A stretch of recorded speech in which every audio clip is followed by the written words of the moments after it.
ওম। মিষ্টি কথা এমন একটি কৌশল যা আমাদের হৃদয়কে স্পর্শ করে।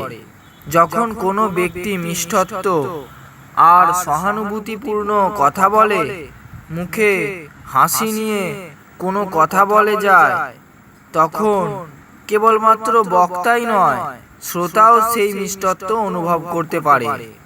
মিষ্টি কথার দ্বারা না কেবল সম্পর্ক গভীর হয়, বরং ভেঙে যাওয়া হৃদয়ও জুড়তে শুরু করে। সমবেদনাপূর্ণ কথা, সম্মান হলো প্রেমের এমন এক ভাষা যা সবাই বুঝতে পারে। জীবনে কঠিন পরিস্থিতি অবশ্যই আসে, কিন্তু একটি মিষ্টি কথা কখনো কখনো কারোর দিন সম্ভাবনাময় করে তুলতে পারে। সেই জন্য আমি বলি, আপনার একটি মধুর বাণী কারোর হৃদয়কে শান্ত করতে পারে।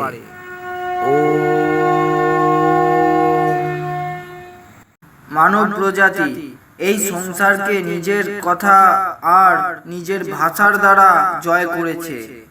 আমাদের সাফল্যের পেছনে ভাষা অত্যন্ত গুরুত্বপূর্ণ, কিন্তু ভাষা কেবল বার্তার মাধ্যম নয়, বরং একটি সাংস্কৃতিক পরিচয় বহন করে। এমনকি ভাষা দ্বারা আমরা আমাদের চিন্তা এবং সংস্কৃতির পরিচয়ও ব্যক্ত করি।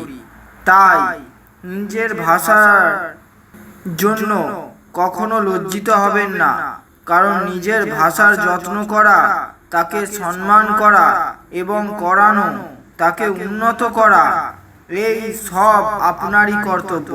এই ভাষাই সেই রত্ন যা আপনার পরিচয়ের আধার বহন করে। সেই জন্য মাতৃভাষাকে সম্মান অবশ্যই করবেন। শক্তি কেবল শারীরিক বল বা বাহুবলই নয়, এমন এক আন্তরিক তেজ যা জীবনের সকল ক্ষেত্রে ব্যক্তিকে এগিয়ে চলার ক্ষমতা প্রদান করে। কিন্তু যে শক্তি আমাদের সবার অন্তরে থাকে, তাকে জাগ্রত করা, চেনা অত্যন্ত আবশ্যক। যখন শিব নিজের শক্তিকে চিনতে পেরেছিল, তখনই সে মহাদেব হয়ে উঠেছিল।